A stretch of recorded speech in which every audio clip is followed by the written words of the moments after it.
When I proposed, my GF looked me dead in the eyes and laughed. You thought I'd marry you? Then I found out my best friend had been stealing my work while screwing her behind my back. I didn't get mad. I only did this. Sup, Reddit. No intros, the title alone is a whole mind F, I know. So grab your snacks and enjoy. Also, read the whole thing because it only makes sense that way. I'm 25 male, and this shit show starts at UT Austin, naturally. Junior year, off-campus housing that was basically a glorified crack den with central air. Me and Fabien got stuck together because we were both too practical to blow money on the fancy dorms and too late to find anyone who wasn't completely insane. Fabien was this smooth-talking business major who could convince professors to extend deadlines just by showing up to office hours with coffee. Hey, doctor. Miller, I've been wrestling with the philosophical implications of your assignment all week. Meanwhile, I'm the guy who actually fixed everyone's busted AC units with YouTube tutorials and a clearance toolbox. We shared an old pickup and did our own repairs. Blue-collar weekends, early gym, DIY projects, helping friends move. Seemed like the perfect friendship. I handled anything that required actual skills. He handled anything that required bullshit. The summer before Meredith, my girlfriend, entered the picture, we built my dad's workshop in Bastrop. He'd bought all the materials, but had zero clue how to assemble them into something functional. Fabien and I showed up with a borrowed circular saw and enough confidence to be dangerous. It took 4 weekends, probably twice as long as it should have, but we got it done. He insisted on taking a completion photo, like we were contractors instead of 2 college grads with splinters and heat exhaustion. Our first construction project, he called it, posing with his arms crossed while wearing safety glasses he'd forgotten to remove, and a cap backwards. You know how when you think about it, then realize the small things you'd missed? To me, I should have noticed how Fabien always made everything about our achievements when it came time for credit. Let me tell you how. 3 months later, Fabien posted that photo on LinkedIn with the caption, "Proud of this build, leadership and problem solving in action." Posted it like he'd project manage the whole thing, instead of mostly holding boards while I figured out why nothing was square. I spotted it because there was this one joist in the background that I'd had to realign after Fabien had installed it wrong. You could see my custom shim wedged in there, something only I would recognize. Our work, his narrative. The pattern had started early in college. Group projects where he would handle client relations while I coded everything. He'd show up to presentations wearing a blazer, talking about our innovative approach and strategic implementation. Professors ate it up. Fabien got leadership recognition. I got debugging sessions that lasted until 3 a.m. Sophomore year, our database design course required a final project worth 40% of our grade. He suggested we build an inventory management system for his uncle's auto parts store. Real-world application, he said. Professors love that shit. I spent 3 weeks building a clean interface with search functionality, barcode integration, and automated reorder alerts. Fabien showed up twice. Once to take measurements at the store, once to test user experience by clicking through finished screens. When presentation day came, he wore a freaking tie and talked about stakeholder engagement and agile methodology, while I sat there knowing every line of code by heart. Professor Wayne asked technical questions about database normalization. Fabien deflected with business buzzwords until I had to jump in with actual answers. Got an A on the project. He got invited to the dean's reception for innovative student entrepreneurs. That should have been my wake-up call right there. Even our senior capstone project followed the same script. I built a financial tracking app for small businesses while he created PowerPoint slides about market penetration strategies. Guess who got invited to present at the business school's innovation showcase? Hint, it wasn't the guy who actually wrote the code. But back then, I figured that's just how teams worked. Some people build, some people sell. I was good with tools and logic. Fabien was good with people and bullshit. Seemed complimentary. I was about to learn how wrong I was. Meredith showed up at a friend's pool party in July, when Austin was hot enough to melt asphalt. Quick wit, kept everyone entertained without trying too hard, and somehow managed to keep plants alive in Texas heat. She had this way of remembering details about people that made them feel important. Your dog's name, how you liked your coffee, what your weekend plans were. We clicked immediately. Not the movie bullshit where everything slows down and violins start playing. Just easy conversation that didn't feel like work. She roasted my choice in truck accessories within the first 15 minutes, which was honestly fair. I was still running stock everything because priorities. Those rims are giving bought it used from my uncle, she said, grinning over her drink. But the truck itself is solid. I respect that. Fabien was there too, naturally. Spent most of the party working the crowd like he was running for office, making sure everyone knew he just landed an internship at a downtown consulting firm. 2 years in, we were doing the normal relationship progression. Shared Netflix password, his and hers coffee makers, shoes by the door like functioning adults. We'd talk about neighborhoods we wanted to live in eventually, what breed of dog we'd get, whether granite or quartz was worth the extra cost.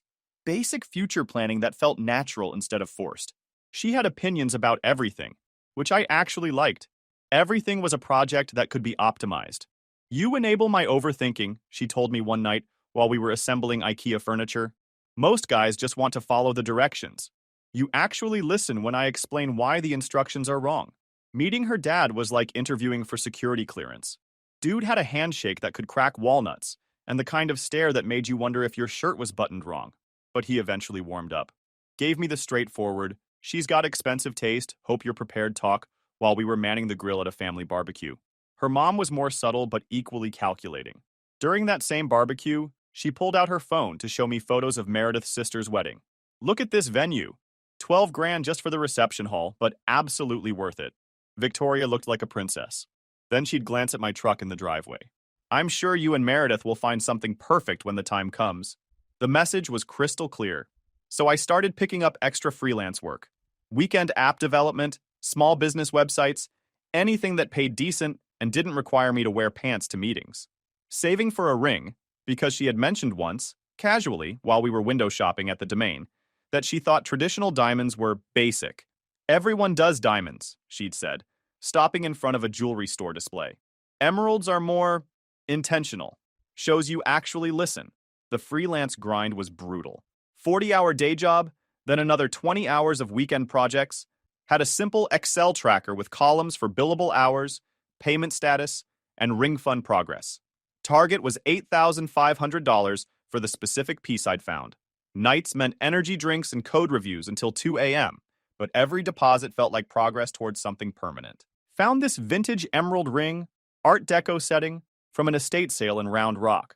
Cost me 6 months of weekend projects, but it was exactly what she'd described. Fabien knew I was getting close to proposing. About damn time, he said when I showed him the ring, slapping my back like we'd just closed a business deal. The plan was simple. The same corner booth where we'd had our first real date, at this Italian place called Vespaio. But here's where things started getting interesting. The week before I planned to propose, Meredith started acting differently. Not suspicious, just entitled. Little comments that felt like tests. When we get married, we're definitely doing destination wedding. Probably Italy or somewhere with good food. My ring finger is a size 6, by the way, just in case you were wondering about it someday. She's teased.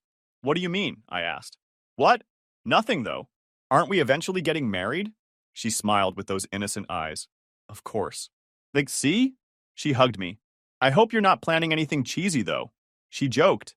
Fabien had been acting weird, too, asking questions about my big plans with this knowing smirk, like he was in on some joke I wasn't getting. You nervous about Saturday? He'd asked the day before my planned proposal, which was strange because I'd never told him the specific date. Should I be nervous? Just saying, big decisions and all. Want to make sure you're ready for the changes. At the time, I figured he was being a supportive brother. Saturday night at Vespaio, the same corner booth we'd claimed 2 years ago. Meredith showed up wearing that Instagram-ready look, outfit that probably cost more than my truck payment, but somehow looked effortless. Phone face down on the table.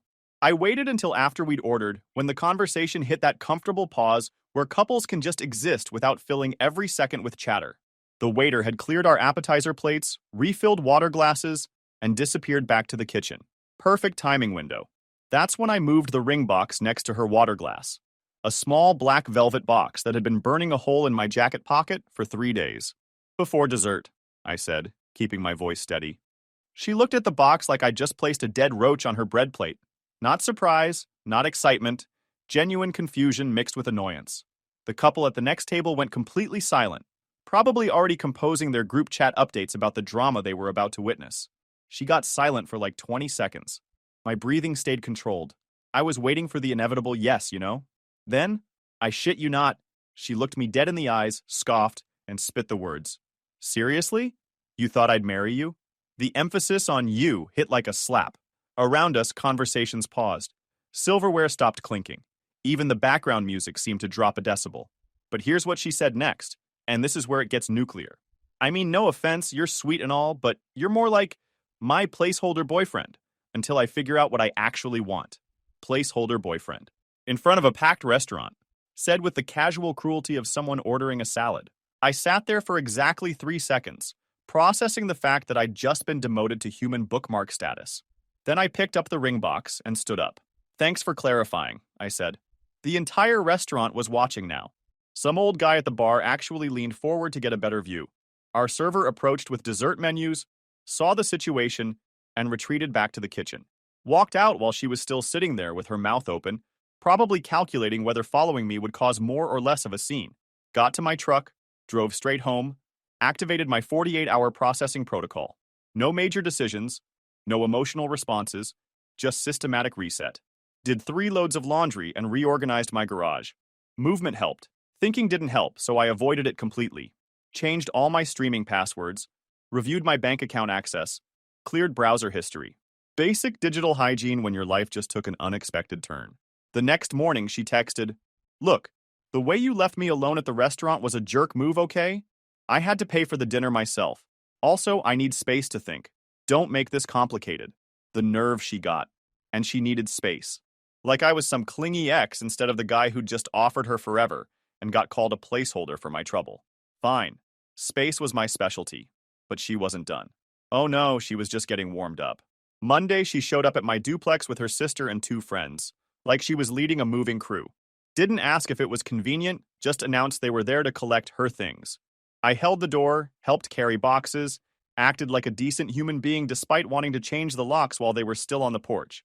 She left my spare key on the kitchen counter, next to a note that said, "Thanks for everything. You'll make someone very happy someday." The condescension was thick enough to spread on toast. Her sister Victoria gave me this look like I'd somehow failed the family. "Meredith's been stressed lately. Maybe you pushed too hard. Too fast." "Maybe," I said, loading their car with stuff I'd helped buy. After they left, my duplex felt like mine again. No background reality TV, no hair straightener permanently plugged into the bathroom outlet, no second coffee mug in the sink every morning. Just me and my stuff, and the kind of quiet that makes you realize how much noise another person adds to your world. Should have been peaceful, would have been, if Meredith had just disappeared into whatever life she thought she deserved. Instead, things got creative and clear. 2 weeks and 3 days of radio silence. I'd gotten back into my routine. Gym, work, meal prep, Netflix shows Meredith had always vetoed as too violent. I was even considering updating my dating profiles just to see what had changed since college. Then my phone exploded at 11 p.m. on a Thursday. Screenshots from 4 different people, all showing the same Instagram story from some rooftop bar downtown. There she was, tucked into Fabien's shoulder, his hand on her waist with the confidence of someone who definitely practiced this angle before. The location tag showed a downtown rooftop spot, the same area where I'd taken her for her birthday 8 months ago. But the caption made me want to throw my phone into Lady Bird Lake. Sometimes your soulmate was right there all along. So grateful for real love. Authentic Zwacker second chances. My college buddy called within minutes. "Dude, you seeing this Instagram bullshit?" "Yep. Want me to drive over? Bring drinks and questionable life advice?" "I'm good. Thanks, though." The timing felt coordinated, like they'd planned the reveal for maximum impact, rather than letting anything develop naturally. Then Fabien texted, "Hey bro, we need to talk." I stared at those 4 words for about an hour. 4 words that somehow contained 5 years of friendship, a rejected proposal, and whatever the hell this rooftop situation was supposed to represent. Left it on red and went to bed. But the universe wasn't finished screwing with me yet. Next morning, work email in my inbox with a subject line that made my breakfast taste like cardboard. Q3 Innovation Showcase, Austin Municipal Reporting System by Fabien Caruso. The timing wasn't coincidental. Rooftop reveal Thursday night, showcase announcement Friday morning. Here's the thing. I'd been building a clean municipal incident reporting system for the city of Austin for 6 months, working nights and weekends. Only 3 people knew about it. My contact at the city, who'd signed an NDA, my manager Steve, who wasn't the gossiping type, and Fabien, because I'd mentioned it during one of our regular sessions of complaining about bureaucratic technology. My coworker Derek was at the coffee machine when I walked into the break room. "Yo, saw the showcase announcement. Fabien finally finished that project he's been bragging about?" "Apparently. Weird timing though, right? Thought he was working on some CRM integration." Derek was one of those guys who noticed everything, but kept his observations casual. Database administrator with the attention to detail of a forensic accountant. If he was picking up inconsistencies, other people probably were too. Plus, municipal systems aren't really his wheelhouse. That's more your kind of work. Database optimization, user interface design, back-end architecture. Pattern recognition wasn't advanced mathematics. But I needed proof before I did anything that couldn't be undone. I'd hidden a unique identifier in my code's documentation, a specific phrase buried in a comment that only I would know to look for. Infrastructure, redundancy cascade protocols. Sounded official enough that nobody would question it. Specific enough that it couldn't be coincidental. Call it a digital fingerprint with professional manners. The afternoon brought an email from Steve, my manager. Fabien mentioned you might have some insights for his municipal project. Could you review his documentation before the showcase? The audacity was breathtaking. Fabien wanted me to help him present my own work. I replied immediately, happy to attend the showcase and provide feedback afterward. But wait, there was more. Remember those logo designs I'd made for Meredith's personal brand 6 months back? Vector files, color schemes, social media templates, about 30 hours of free work because I was being a supportive boyfriend. Those same designs were now all over her Instagram, cropped and resized, but unmistakably my work. Zero credit, naturally. File metadata told the whole story. Original Illustrator files created on my home computer, artboard dimensions of 1080 by 1080 for Instagram specs, creation dates that lined up perfectly with when she'd asked for just a quick logo. She'd even started selling lifestyle coaching services using my designs as her business identity. Website, business cards, the whole package. My work, her profit. Her business website had launched 2 weeks after she'd called me a placeholder. Coincidence? Unlikely. The pattern was becoming crystal clear. Take, rebrand, profit. Both of them had graduated summa cum laude from the same school of what's yours is mine. I spent the weekend creating a master timeline that connected everything. Fabien's questions, my responses, project milestones, his sudden presentation announcement, their relationship reveal. Saturday morning brought another revelation. I was reviewing old text messages when I found something that made my coffee taste like battery acid. March 20th. Meredith asking casual questions about my work projects. March 20th. Fabien asking technical questions about municipal systems. Same freaking day. Either they were psychically connected, or they'd been coordinating information gathering from the beginning. Digging deeper into my message history revealed more patterns. Throughout April, Meredith had been unusually interested in my weekend work schedule. You're always coding lately. What's got you so focused? She'd ask while I was debugging late-night issues. Meanwhile, Fabien was asking technical questions that lined up perfectly with project milestones only I would know about. April 15th. Meredith mentions she might need technical consulting for her business ideas. April 19th. Fabien asks about database security protocols for government systems. And so on. They'd been tag-teaming information extraction for weeks, maybe months. Every casual conversation had been reconnaissance. Monday morning, I made 3 phone calls that would change the entire game. First call, Elena, intellectual property attorney. She was the kind of lawyer who spoke in bullet points and charged like she knew her worth. Here's the play, she said, after I'd walked through the situation. File formal complaints with your company's legal department and the city procurement office. No emotional fluff, just facts and documentation. For your ex-girlfriend, copyright infringement notices and licensing demand. For your friend and the city contract, cease and desist, return all materials, certify deletion, and if any of your work gets implemented, they pay licensing fees retroactively. My offer letter's inventions assignment carve-out said anything built on my own time, with my own gear, without company secrets, was mine. From that point forward, I communicated only through counsel about the dispute.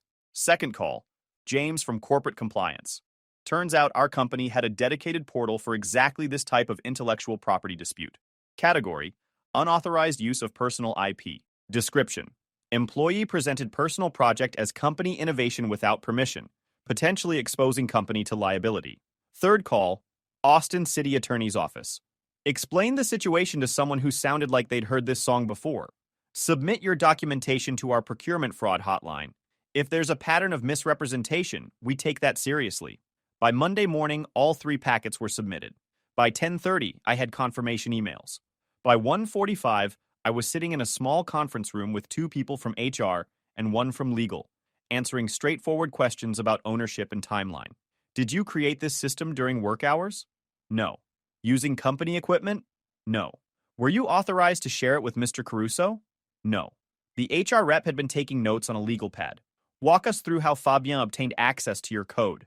I mentioned the project in casual conversation. General concept only. Never shared files, never granted access to repositories, never signed any collaboration agreements. I slid a USB drive across the table. Complete Git history, time-stamped commits, unique identifiers, hash verification. Everything's documented. 3:20 p.m. brought a second meeting invitation. Same conference room, but Fabien was already there when I walked in, looking like he'd rather be getting a root canal without anesthesia. HR guy cut straight to business. Fabien says you're withholding company resources and creating a hostile work environment. I kept my voice level. I filed an intellectual property complaint this morning regarding unauthorized use of my personal project. Happy to answer any questions about my conduct. Have you threatened Mr. Caruso? No. Attempted to damage his reputation? No. Share details of your complaint with other employees? No. Fabien was studying the table, like it might contain the answers to all his problems. When HR asked him to provide evidence of hostile behavior, he fumbled through his phone for texts that apparently didn't exist. He's been cold, unfriendly, won't collaborate on projects. She looked up from her notes. Collaboration isn't mandatory between peers unless assigned by management. Has he interfered with your work directly? No, but thank you. That's all we need for now.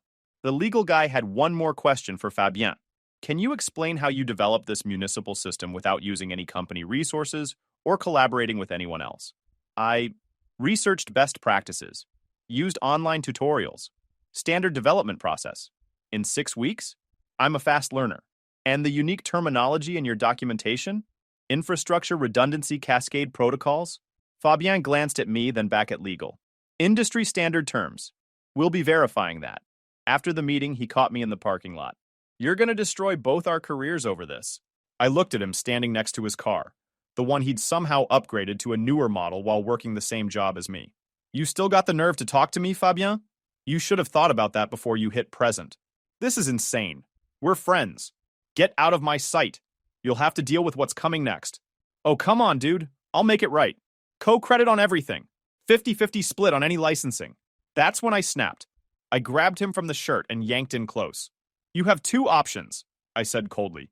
Walk out of here or leave in pieces. That's when he knew I wasn't playing. He slowly left. That evening, my phone buzzed with a text from an unknown number. Return my ring, or I tell everyone what kind of person you really are. You owe me compensation for emotional damages. 2 years of my life. Forwarded that to Elena immediately. Her response was 4 words. Extortion. This helps us. The next morning brought updates from multiple fronts. Derek stopped by my cube with coffee and information. Fabien got pulled into a meeting with the Architecture Review Board. They're asking technical questions about his municipal system that he can't answer, such as database schema design choices, why certain algorithms were selected, basic stuff if you actually wrote the code. The Architecture Review Board consisted of senior developers who could smell bullshit from 3 cubicles away. If Fabien was fielding technical questions about my code without preparation, this would get ugly fast. Meanwhile, the takedown notices hit. Meredith's Instagram business posts started disappearing, replaced by gray squares that said, "Content removed due to copyright violation." Her response was posted within the hour. Haters and legal bullies won't stop my success journey. The universe protects authentic energy. The comments section turned into a battlefield. Friends asking what happened, business contacts confused about the copyright issues, competitors probably taking notes for future reference. Her sister Victoria texted me directly. "What the hell did you do to Meredith? She's devastated. You need to stop it now." I forwarded that to Elena too. Everything was evidence now. Showcase day arrived with all the corporate theater you'd expect. Folding chairs arranged like a TED Talk for people who'd never had an original thought. Projector that hummed like it was personally offended by being turned on. Department heads in the back, checking their phones like they had somewhere more important to be. Fabien did his whole presentation confidently. Talked about streamlined municipal workflows and citizen-centric design philosophy. Got the room nodding along like dashboard dogs. The man could sell air conditioning to penguins. I sat in the 3rd row, laptop open, taking notes that looked like professional feedback, but were actually evidence documentation. Timestamp, exact quotes, technical details he'd gotten right. My work, versus stuff he'd improvised, mostly bullshit. Sarah from QA leaned over during his database optimization slide. This is really similar to your style. Did you collaborate on this? Just listening and learning, I said, typing another note about interface elements I'd designed in February. Then, he flashed the documentation screen for exactly 2 seconds while explaining the back-end architecture. And there it was, displayed on the projector for 45 city employees and contractors to see. Infrastructure Redundancy Cascade Protocols. My exact phrase, buried in code I'd written at 2 a.m. on a Tuesday, now being presented as Fabien's innovation. I took a photo with my phone, wrote the timestamp, and kept my expression neutral. Around me, people were applauding. Some director in the front row said, "This is exactly what Austin needs. When can we implement?" Fabien fielded questions about implementation timeline with the smooth confidence of someone who'd never actually deployed a database system. We're looking at a phased rollout, beta testing with select departments, then full citywide deployment. What about data migration from the legacy system? Asked someone from IT. That's being handled by our backend specialists. Translation. I have no damn clue. Derek caught me after the presentation. That documentation comment. Infrastructure redundancy cascade protocols. That's not standard terminology. No, it's not. Sounds like something you'd write. Very specific. Derek wasn't fishing. He was stating facts. Interesting observation. Just saying. If I were building a case for anything, I'd probably start with unique identifiers like that. Message received. Even the database guys were connecting dots. That night, my kitchen table became command central. Started with a simple Google search for infrastructure redundancy cascade protocols. 0 results outside of my code. That phrase existed exactly once on the internet, in my repository.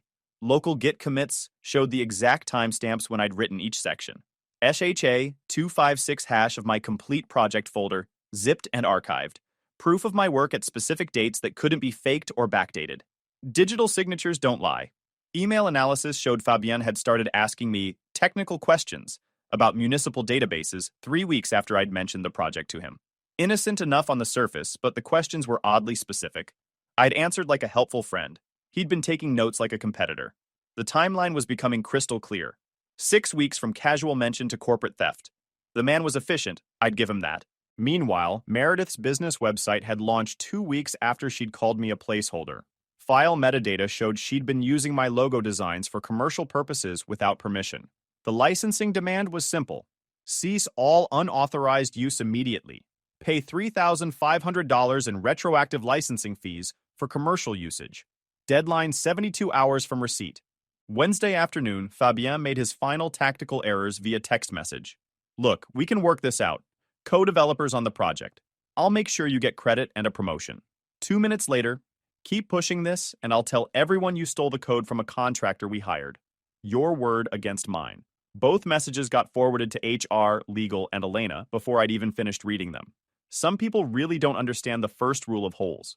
When you're in one, stop digging. Elena called within an hour. Your friend just destroyed any chance he had of claiming good faith collaboration.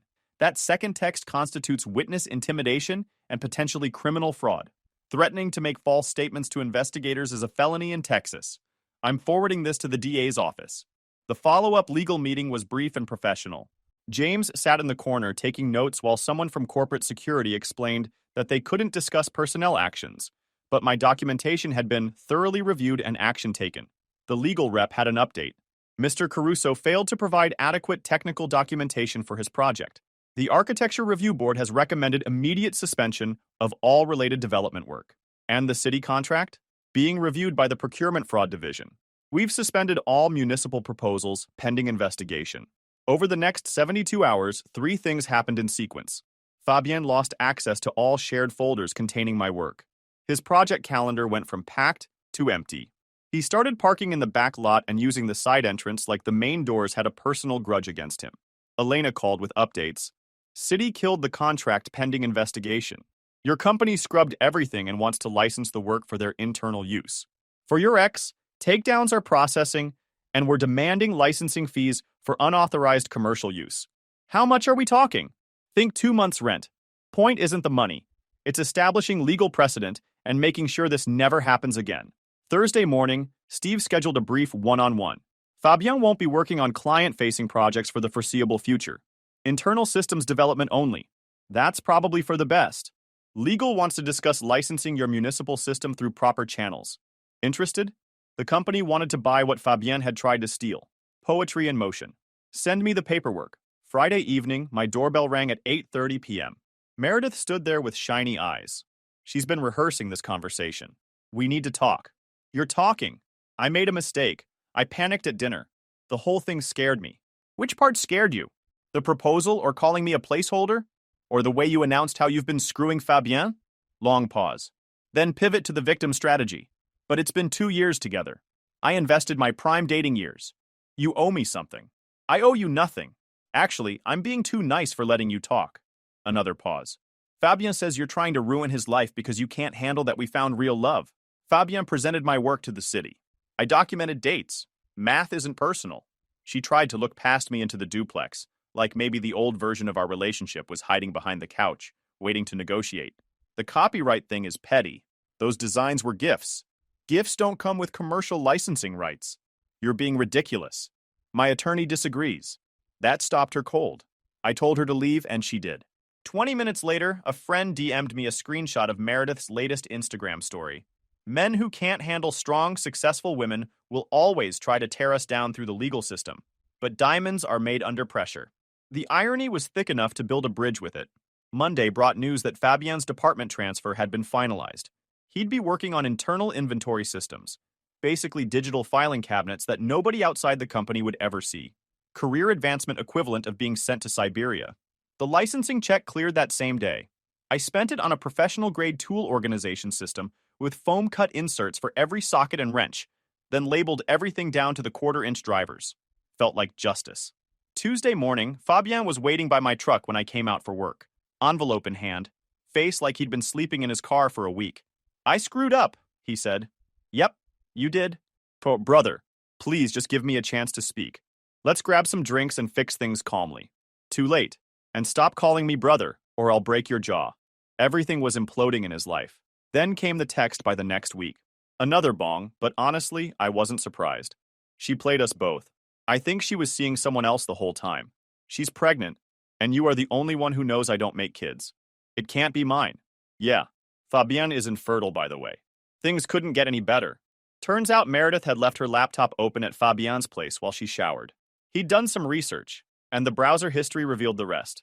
Gym trainer DMs, married co-worker from her marketing agency, some cowboy from Fredericksburg with a ranch and a trust fund. Brother, please. I need my friend back. She used both of us. He asked to come over that afternoon. I said fine. He showed up wearing our shared history. The UT hoodie I'd bought him for his birthday. Same beat-up work boots from when we'd built Dad's workshop. He looked around my garage like maybe his old toolbox was hiding somewhere, waiting for him to reclaim it. You know what she did to us, he said. We were both idiots. She played the long game. Let's reset. I grabbed 2 bottles from the garage fridge, opened them both, set one on my workbench in front of him. Then I pulled out my label maker, fed out a strip of tape, and stuck it on a clean shop rag. Accountability. Start here. Starting line, I said. College TV you never paid your half for. Cordless drill you borrowed and conveniently forgot during your move. Workshop plans you pitched to my dad like you'd designed them. My presentation templates. The municipal reporting system. You want a reset?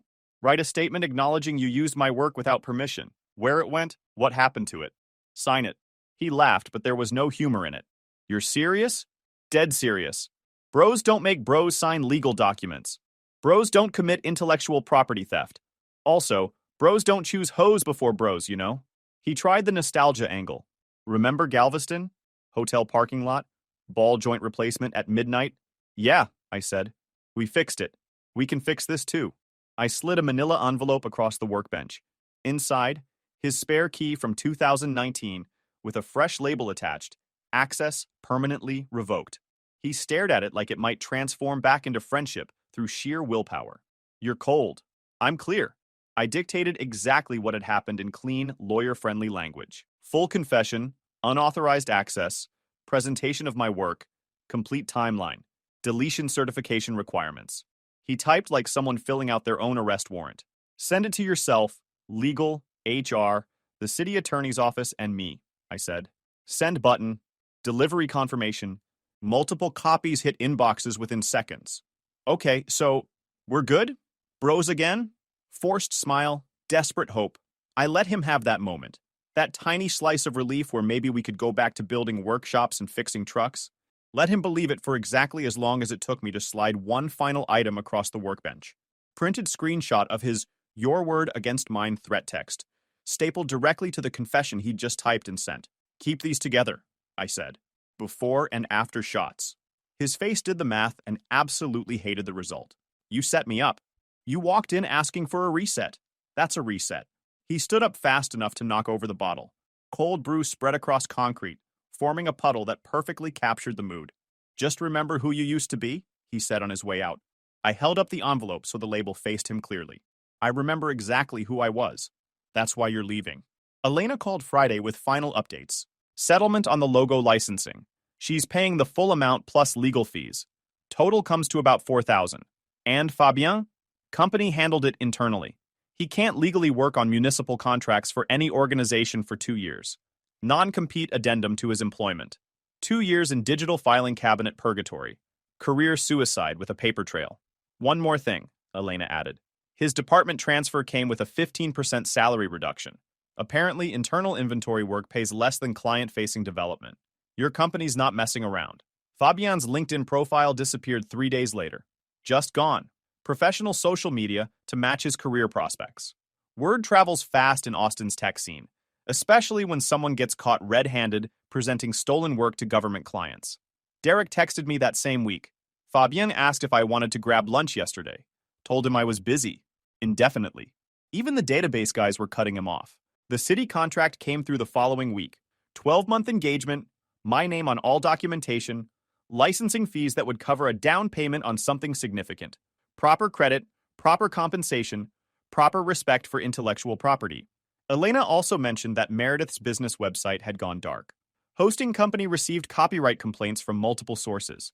Turns out she'd been using other people's work for more than just logos. Apparently, Meredith had built her entire personal brand on stolen intellectual property.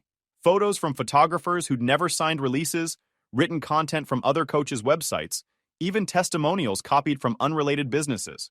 When lawyers started digging, they found a pattern of theft that made my logo situation look minor. She's facing potential charges for business fraud, Elena said. Using other people's work to generate revenue crosses, some lines that civil courts take seriously. After that night, I upgraded everything.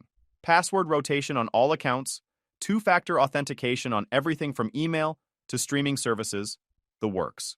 New 3-word rule for all future dealings. Document. Verify. Act.